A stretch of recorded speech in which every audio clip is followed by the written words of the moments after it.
मारत्या निघ बाहेर बाहेर निघ. कुठे लपला रे? अरे ओ दोस्ताच्या पाठीत खंजर मारणारा, ये रे बाहेर ये रे. कंदिल्या नेमकं काय झालं रे? ही एवढा रागातले का भांडास करीत असं रागानं हे करत नाही ना. आणि हे मारत्याची याची किती दोस्ती आहे तरी हे भांडायला आला त्यासोबत. काय मॅटर आहे?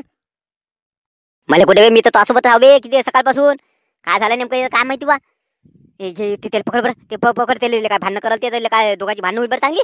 ते मारत्या नाही वाटते घरी म्हणून तरी बरं आहे. हे भानू कोण रे? टक्को तुझ्या पुट्ट्यावर. अबे भानूला का मी हो ना. शांताराम काका बाबा तुम्ही काय आले इकडं? काय बे भानू काय झालं एवढं बे? एवढा मारतीचं नाव ओरडू राहिला. काय झालं काय? तू याले का एवढा दोस्त का जिगरी का ते आणि त्यासोबत भांडायला आला तू? कायचा दोस्त हो काका? ते एक नंबरचा धोकेबाज आहे. अबे भांडा चाल घरी चाल. काय झालं ते सांग फक्त मला. तू असं काय भांडण नको ना. घर नाही आता मी मारत्याचं डोकं फोडल्याशिवाय येतच नाही घरी. सगळे एक माणसं येऊ राहिले बा. सगळे जर जमा झाले तर नाही का इथं गोंधळ व्हायचा. हा हे भांडते आता बरं झालं मारत्या नाही आहे. मारत्या जर बाहेर आला तर दोघांची जर चमकली ते एकमेकाचे डोसे फोडल्याशिवाय राहत नाही. चला बा येईल न्याला कसं करून घरी. अरे भानू पण झालं तरी काय सांगतो तरी. तुम्ही काय बोलू नका बाबा तुम्ही घरी जा फक्त. मी पाहतो काय करत ते. अबे भांडास तू मारत्यासोबत भांडायला आला पण मारत्या घर नाही ना. त्याच्या घरच्याला बोलून काय करतं ते तिकडे आहे ना. चाल मी तुला दाखवतो कुठे आहे ते. मले बदला घ्यायचा त्या होळीच्या दिवसाचा. चला मग कुठे आहे ते दाखवा फक्त मला तुम्ही. चाल तिकडे माझ्यासोबत देते दांडू माझोड. इकडे कुठं आणलो शांताराम काका? आणि कुठे आहे मारत्या कुठे आहे? अबे डोकं फिरलं काय तुझं? हा एवढं भांडणं करू राहिला. काय झालं ते पहिले सांग मग सांग तुम्ही मारत्या कुठे आहे ते. म्हणत जाय ना मारतीसारखा माझा दोस्त नाही आहे. एवढं एकदम जिगरी यार आहे. हा आता काय झालं एवढं भांडायले? हो शांताराम काका काय सांगू तुम्हाला. हा जसं मी मारत्याला समजत होतो तसं नाही ते. मी त्याला दोस्त समजत होतो पण ते गद्दार निघाला गद्दार. अरे गद्दार निघाले पण त्यानं केलं तरी काय असं? हो ते नैनाले भेटायला जाते. हा आणि तिला चिठ्ठ्या देते. तिला जर पसंत असते तर मला सांगायला होतं ते ना की बा नाही बा मी माय हे चालू आहे. मी काल त्याच्यात पडलो असतो. इकून मला सपोर्ट करते आणि तिकून ते असं उलट काम करते. मारत्या काही सांगतं का बेले? काय त्याचं लग्न झालं ना काही का तू बोलतो? हो खोटं नाही ना शांताराम काका. मी सर्व चौकशी केली ना. तिला विचारलं ना ते सांगे ना चिठ्ठी पाठवली म्हणून. भेटायला जात असते तिले कारण मी तिला फोटो दाखवल्याबरोबर ओळखलं ना तिनं.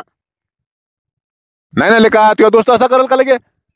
काहीतरी अन्ना तर मजा की दिली असेल एखादी चिठ्ठी. अहो एक चिठ्ठी नाही ना 7 दिल्या 7. काय सांगतो 7 चिठ्ठ्या दिल्या? तुला कसं माहित पडलं पण? मले त्या गावच्या एका जणाचं पत्र आलं त्याच्यात सगळी हकीकत सांगितली त्यानं मला. बरोबर आहे. चिठ्ठी आली म्हटल्यावर कोणाचा तरी कारनामा आहे. लग्न जुळलं म्हटलं की कोणी ना कोणी चुकाटा करतच राहते. म्हणतास दाखव बरं ती चिठ्ठी कुठे आहे? ते काय मी घरीच ठेवली. बरं चाल मग दाखव चाल. पा त्याच्यात काय लिहिलेलं आहे ते तुम्हीच वाचा. म्हणतास याच्यात जे लिहिलं त्याच्याहून तुले राग येणं साहजिक आहे. पण कसं आहे माहितीये का कधी कधी दिसते तसं नसते बरं. नजरेचा धोका असू शकते. म्हणून कोण्या गोष्टीची पूर्ण चौकशी केली पाहिजे. पूर्ण चौकशी केल्यानंतर जर बरोबर खरं असेल तरच मग आपण निर्णय घ्यायचा. या चिठ्ठीनुसार मारत्याला का ते भेटते म्हणते ते बरोबर आहे. पण मारत्या तुझ्या एवढा जिगरी यार हा त्याच्यासोबत तू 2 शब्द बोलू शकत नाही का? 2 शब्द बोलून त्याला विचारू शकतो ना. विचारलं का तो त्याला पहिले? नाही विचारलं नाही. हे चिठ्ठी वाचल्याबरोबर मला असा राग आला मी भांडायलाच गेलो त्यासोबत. हेच तर चुकते ना माणसाचं. माणसाला राग लवकर येते आणि राग आला की मग चांगलं वाईट काही विचार करत नाही माणूस. पहिले विचार करायचा आणि मग काय रागवायचं ते रागो. कसं आहे माहितीये का हा दोघांच्या आयुष्याचा प्रश्न असते. सोयरीक म्हणजे काय सोपं वाटते का तुम्हाला? हा सोयरीक तोडली जोडली असं नसते होत बाबू. विचार करायचा सगळं काही हे करून मगच कोणावर दोष लावता येत असते. तोपर्यंत दोष लावत नसते. थांब मी मारत्याला फोन लावतो आणि त्याला बोलावून घेतो. मग समजते ना आपल्याला खरं काय खोटं काय ते. हे जर खरं असेल तर तू त्याला मारायच्या आधी मीच त्याला मारतो. बरं बोलवा मग. शांताराम काका काय बा एवढं अर्जंट बोलावून घेतलं तुम्ही मला? काय हे भानू गिनू काय एवढं रागत दिसला मला तर. हे चिठ्ठी वाच बरं. या चिठ्ठीत जे लिहिलं ते खरं आहे का? तू जात असतं का भेटायला नाही आले? का राजू शांताराम काका, अरे तुम्हाला तर माहिती आहे माझं लग्न झालं आणि मी याच्या बायकोला पाहिलं बी नाही राजू, होणाऱ्या बायकोला याच्या. आणि हे भेटायला जातो, हे जातो, हे कोणी लिहिलं, कोणी हे नाही कोणी लिहिली हे चिठ्ठी? कोण लिहिली ते माहित नाही, पण याला पाठवली आहे एका त्या गावच्या एका जणांनी पाठवली असं सांगू राहिला. म्हणून ते राग राग तो सोबत भांडायला आला होता. मॅच त्याला समजावलं. काय राजा बांधा असले का एवढा जिगरी आले का तुला किती मदत करले का म्या, आणि तुला का मायावर विश्वास नाही का तुले? तसं नाही ना रे भारती भाऊ, एवढ्या या चिठ्ठीवरच नाही तर मी तिला प्रत्यक्ष फोन करून विचारलं ना की तुला ओळखते का म्हणून. तुझा फोटो पाठवला आणि हे ओळखतं का म्हटलं तर हो म्हणे, हे मारती होय. आणि याने चिठ्ठ्या पाठवल्या का म्हटलं तर हो म्हणे, 7 चिठ्ठ्या पाठवल्या असं म्हणे. ते म्हणे ओळखतो म्हणे. अबे नाही बेले काय का, मी आपल्या दोस्ती शपथ घेऊन सांगतो का, मिळालं का तिला का भेटण्याचं दूर तर तिला पाहिलं बी नाही ना. काहीतरी तू सोयरी तोळाची चाल आहे कोणाची तरी. ओळखते म्हणते ना, लाव बरं, लाव लाव वहिनीला फोन लाव. बरं लावतो थांब. आप जिस नंबर से संपर्क करना चाहते हैं वो अभी उत्तर नहीं दे रहे हैं. शांताराम काका कट करू राहिले राजू ते फोन. कसं आहे माहित आहे का, वाटलंच तर आपण सोयरीक तोडून टाकू, पण सगळा खुलासा केल्यानंतरच. त्यासाठी चाल आपण आता तिकडे जाऊ, त्यांच्या घरी जाऊ डायरेक्ट. तेव्हा मग समजते काय आहे काय नाही ते, नेमकं नंतर समजते आपल्याला. चिठ्ठी पाठवणारा त्याच गावचा होय म्हणते ना.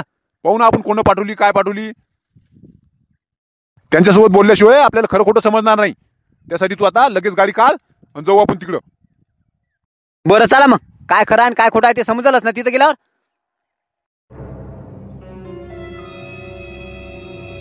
कसं आहे पाहुणे बा, आम्ही काही तुम्हाला किंवा तुमच्या मुलीला वाईट म्हणत नाही, पण कसं आहे माहिती आहे का, काही गोष्टीची शहानिशा होणं बरं गरजेचं असते. एकमेकाच्या मनात गैरसमज असलेला हे दूर करणं गरजेचं असते. म्हणून आम्ही सगळे अचानकच असं तुम्हाला भेटायला आलेलो आहोत. काही हरकत नाही ना पाहुणे बा. काय राजू आता जेवून घ्या, नंतर काय ते आपण बोलू. नाही जेवण वगैरे नाही करत आम्ही, तर फोनच लावला होता पण बाईने काही फोन उचललाच नाही. मी म्हटलं काय राग आला असेल म्हणून मग आम्ही अचानकच भेटायला आलो. त्यांचा फोन न उचलण्याचं कारण कसं आहे माहिती आहे का काकाजी, मग असे राग राग मला बोलले, माझ्यावर थोडासा विश्वास नाही यांना. मी एवढं सांगत होती कळकडून तरी हे काय ऐकायला तयार नव्हते. आणि राग राग म्हणे की बा आता संपलं आपलं सगळं, म्हणून मलाही थोडासा राग आला. तसंच असते का बाई, काही विशेष गोष्ट नसते बरं, पण एकमेकाच्या बोलण्याने थोडासा दुरावा निर्माण होते आणि मग त्याचं रूपांतर एका मोठ्या प्रसंगामध्ये, मोठ्या काहीतरी मोठ्या संकटात होत असते. थोडासा गैरसमज असते पण त्याचं भयंकर नुकसान होत असते. म्हणून तोच गैरसमज आम्ही दूर करायला आलेलो आहोत. मला सांग, या मुलाला तू ओळखते म्हटली ना, याला कसं काय ओळखते ते सांग बरं. एक मिनिट, हे बघा यांनी आजच मला चिठ्ठी पाठवली आणि हे फोटो पाठवला त्यांच्यासोबत, आणि त्याच्यात त्याचं नाव लिहिलेलं आहे, म्हणून मी यांना ओळखते. म्हणजे आज हे चिठ्ठी आली, हे फोटो पाहिला म्हणून तू ओळखते, याच्या आधी काही ओळखत नव्हती. पाय रे भानू, येऊ राहिलं का तुझ्या लक्षात? हो फोटोच्यानं ओळखलं हे बरोबर आहे, पण मी विचारलं होतं की किती चिठ्ठ्या दिल्या तर 7 चिठ्ठ्या म्हणत होती. हो बरोबर आहे ना, मग याच्यात एका त्यांनी 7 चिठ्ठ्या एका दमाने 7 चिठ्ठ्या पाठवल्या. मी विचार करत राहिली की बा 7 चिठ्ठ्या कशा काय पाठवल्या यांनी, म्हणून मी तुम्हाला सांगितलं की त्यांनी 7 चिठ्ठ्या दिल्या. तुम्ही लगेच रागायला लागले. मी तुम्हाला सांगू राहिली होती की बा आजच फक्त 7 चिठ्ठ्या आजच आल्या, तर तुम्हाला वाटलं की बा 7 वेळा आल्या का चिठ्ठ्या. बरोबर आहे, तुम्ही तसं म्हटल्याबरोबर लगेच मला राग आला आणि त्या रागात मग मी काहीच ऐकून घेण्याच्या येतच नव्हतो. असं ना बाई, हे बघ, हे आम्हाला चिठ्ठी आलेली ते वाच तू. म्हणून ते चिठ्ठी हे बघ, तुमच्या गावातल्या कोणतरी याला चिठ्ठी पाठवली ना असं सांगितलं, त्यामुळे याला मग ते खरं वाटलं. ते तुम्हाला जे चिठ्ठी आलेली आहे ते सुद्धा मी नाही पाठवलेली, ते कोणतरी पाठवली तुम्हाला. बरोबर आहे, माझ्या पूर्ण लक्षात आलं की हे कुणाची तरी चाल आहे. याने बरोबर मला चिठ्ठी पाठवली पहिल्यांदा आणि फोटो पाठवला आणि ते ओळख फेकून दिली आणि ते असंच मग त्यांना सांगितलं आणि त्यांनी विचारलं बरोबर, मग मी बरोबर त्यांचं नाव सांगितलं गेलं आणि त्यांना पण खरं वाटलं. हे सगळं असं आपली हे सोयरी तोडण्यासाठी म्हणून कोणतरी केलेलं आहे. पण आहे कोण आमच्या गावातलं, तर असं कोण नाही आमच्या विरोधात हे जाण्यासारखं बा. हो पण त्या चिठ्ठीत लिहिलेलं आहे की मी नैनाच्या गावचा आहे म्हणून, फक्त नाव वगैरे नाही लिहिलं. पण ते कोण असेल असं वाटत नाही बा की आमच्या गावचं आहे म्हणून. पण आमच्या गावचं म्हणता तुम्ही, पण ते असं मला खरं नाही वाटू राहिलं. काय हरकत नाही, आपल्याला माहित पडलं ना कोणतरी आहे म्हणून. थांबा त्याचा शोध आम्ही लावतो ना, कोण आहे कोण नाही त्याचा शोध लावणं आमच्याकडे राहिलं. कारण त्याचा शोध लागल्याशिवाय खरं मॅटर काय आहे हे आपल्याला कळणार नाही. बरं का पाहुणे बा, जोपर्यंत याचा शोध लागत नाही तोपर्यंत ही गोष्ट जी आहे हे आपल्यातच ठेवा. कोणाला याची भनक लागता कामा नाही.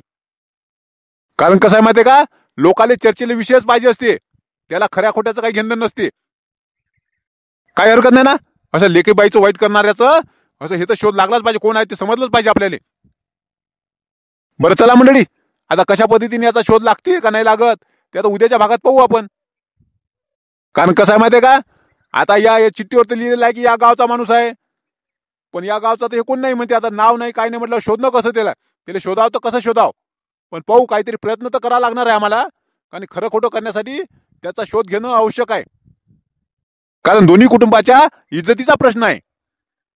त्यामुळे त्याचा शोध तर आपण लावणारच आहोत, पण तुम्ही सुद्धा पाहायला विसरू नका. चला, व्हिडिओ आवडला असेल तर लाईक नक्की करा आणि कमेंट करून नक्की सांगा. आधीच्या व्हिडिओला कमेंट केल्याबद्दल मराठी माझा, चित्राताई जावरकर, त्याचबरोबर कार्टून व्हिडिओ यांचे खूप खूप धन्यवाद. चला, व्हिडिओ आवडला असेल तर लाईक नक्की करा आणि नवीन असाल तर चॅनलला सबस्क्राईब करायला विसरू नका. चला, भेटू आता उद्या संध्याकाळी 5 वाजता.